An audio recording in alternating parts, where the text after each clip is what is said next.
আসসালামু আলাইকুম প্রিয় বন্ধুরা, সবাই কেমন আছেন? ছোট্ট একটি ভিডিও নিয়ে আসলাম আপনাদের মাঝে।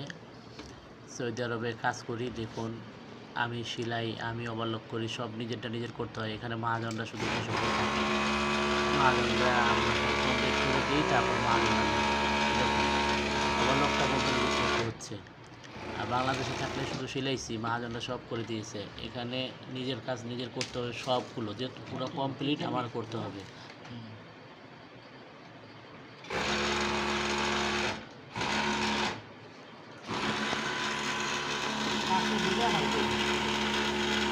টাকা দিলে টাকা দিয়ে